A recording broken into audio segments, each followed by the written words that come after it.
I know you're out there. I can feel you now. I know that you're afraid. You're afraid of us. You're afraid of change. I don't know the future. I didn't come here to tell you how this is going to end. I came here to tell you how it's going to begin. I'm going to hang up this phone, and then I'm going to show these people what you don't want them to see. I'm going to show them a world without you. A world without rules and controls, without borders or boundaries. A world where anything is possible. Where we go from there is a choice I leave to you.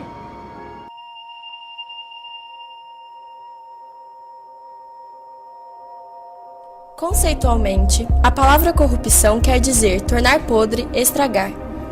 Mas no dia a dia, este sentido pode se expandir e incluir verbos como adulterar e desvirtuar. Considerando que a corrupção é um comportamento tão antigo quanto as primeiras civilizações, poderíamos dizer que sua extinção é impossível, pois ela faz parte da fragilidade da condição humana e da história da desigualdade e da ânsia de levar vantagem e sobrepor-se aos demais. A corrupção é mais associada a atos cometidos por agentes públicos, como o recebimento da propina e suborno, mas esta prática permeia toda a sociedade e penetra no cotidiano privado das pessoas. Não é exagero afirmar que a corrupção brasileira começou praticamente no instante mesmo do descobrimento do Brasil. Em meados do século XVI, de acordo com relatos da época, já se roubavam muito por aqui. Com a proclamação da independência e a instauração do Brasil República, outras formas de corrupção, como a eleitoral e a de concessão de obras públicas, surgiram. A última estava ligada à concessão de contratos junto ao governo para a execução de obras públicas ou de concessões. O Visconde de Mauá, por exemplo, recebeu licença para a exploração de cabo submarino e a transferiu para uma companhia inglesa da qual se tornou o diretor. O voto de cabresto foi a marca do período republicano. Os proprietários de latifúndios impunham coercitivamente o voto desejado aos seus empregados e agregados, independentemente da escolha destes. Na crise que antecedeu a Revolução de 1930, a República Velha foi taxada de corrupta devido ao seu sistema ineficiente e baseado no privilégio de poucos. A ideia de corrupção individual marcou a presença no governo de Getúlio Vargas. Seu lema era: rouba, mas faz. A caixinha era uma forma de arrecadação de dinheiro e troca de favores. A transação era feita entre os bicheiros, fornecedores, empresários e empreiteiros que desejavam algum benefício político. Com a ditadura militar, o Estado cresceu, e com ele as formas de corromper, pois governos menos transparentes e com censura facilitam essa prática. A pequena circulação de informações formava uma barreira que dificultava as ações contra a corrupção. Com a retomada da democracia nos anos 80 do século XX, foram instalados diversos mecanismos de combate à corrupção, como punições mais severas e leis como a da ficha limpa, que impede o acesso a cargos eletivos de pessoas condenadas na justiça. Contudo, ela somente se concretizou após muita pressão popular e depois de amargar uma longa tramitação no Congresso, desde 1990. Projetos anticorrupção são discutidos por anos pelas comissões. Entram na pauta do Congresso, mas não vão adiante, ficam parados. Falta vontade política para que sejam aprovados. Só entram em vigor após casos de grande repercussão que aumentam a pressão popular e mesmo assim os processos muitas vezes terminam em absolvição ou penas muito pequenas, ou seja, em pizza, como diz a linguagem popular.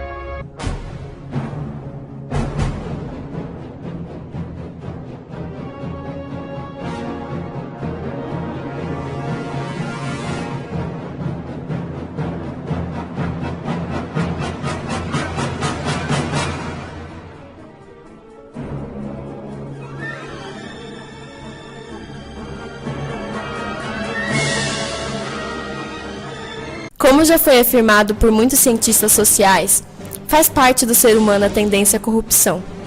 Ela está intimamente ligada aos valores culturais de cada sociedade. Apesar de ser uma tendência inevitável, não podemos desistir de lutar. A partir do momento em que o homem decidiu viver em grupos, precisou abrir mão de seus interesses pessoais em favor do bem comum. E assim surgiram as leis para que a sociedade pudesse conviver de forma harmoniosa. Ao mesmo tempo, surgiu a corrupção para aqueles que se consideram acima das regras, o que acaba por entravar os avanços sociais com gastos que superam os investidos na educação, saúde e outros setores prioritários. O poder público, por exemplo, é obrigado a abrir licitações para a compra de materiais e contratação de serviços. O problema é que elas se tornaram foco de corrupção. Empresários são favorecidos nos processos de licitação em troca de propina. O resultado é o superfaturamento.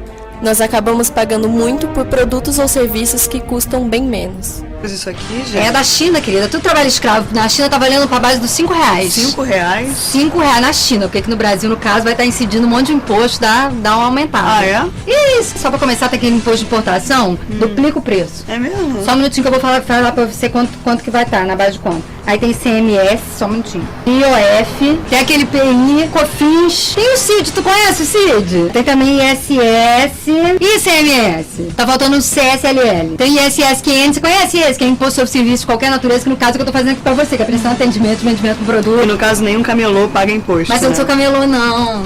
Isso não. aqui é pequena empresa. Tem CNPJ, você não viu olhar a plaquinha, não? É o seguinte, quanto é que tá o óculos, por favor? Ó, dá pra fazer pra você assim na base dos 120. R$120. É, isso aí porque eu tô fazendo descontinho, porque se eu for levar em consideração o meu imposto de renda, 37% em cima de tudo que eu tinha. Na luta por combater a impunidade, diversas ONGs e entidades têm papel destacado denunciando casos de corrupção e exigindo providências. Uma destas instituições mais conhecidas mundialmente é a Transparência Internacional, TI, fundada em 1993 pela iniciativa de várias organizações de países democráticos. Uma das ações mais importantes da TI é levar um ranking que aponta o índice de corrupção dos diversos países. Estes dados ajudam os governos a entender melhor seus problemas e tentar solucioná-los. Segundo um estudo divulgado pela TI em novembro de 2009, os Estados Unidos são o 19º país menos corrupto do mundo. O levantamento, que analisa 180 nações, colocou o Brasil na posição de 75º lugar este ano. Ainda é preciso ressaltar que a corrupção não é prática apenas dos poderosos, com muito dinheiro e poder público em geral. O cidadão comum também a pratica ao comprar produtos falsificados, subornar guardas de trânsito ou não declarar informações no imposto de renda, contribuindo para que as condições em seu país, estado ou cidade se degradem. Considerando a redução de apenas 10% no nível de corrupção, seria possível aumentar em 50% a renda per capita do brasileiro. Hoje, estima-se que a corrupção custe cerca de 72 bilhões de reais ao Brasil. É mais do que gastamos com educação e quase o mesmo montante destinado à área da saúde. O problema é que a justiça tarda e falha. Corrupto preso é artigo raríssimo no Brasil, ao contrário de casos frequentes que vemos em outros países como o Japão. A imunidade parlamentar e as diversas possibilidades de recursos permitem que escapem das punições, após longos processos com decisões sempre adiadas. Para o fim da corrupção, sugerimos que se leve em consideração a frase do filósofo Platão: "Tente mover o mundo, o primeiro passo será mover a si mesmo." Essas acusações irresponsáveis que fazem contra a minha pessoa não passam de boatos e insinuações maldosas. Eu tenho documentos que provam a minha inocência. Tem esse aqui, tem esse outro aqui e esse outro aqui. Viram?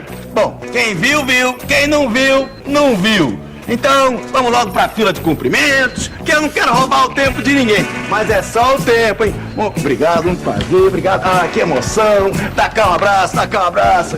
Opa, rapaz, tira a mão da minha carteira. Ô, prazer.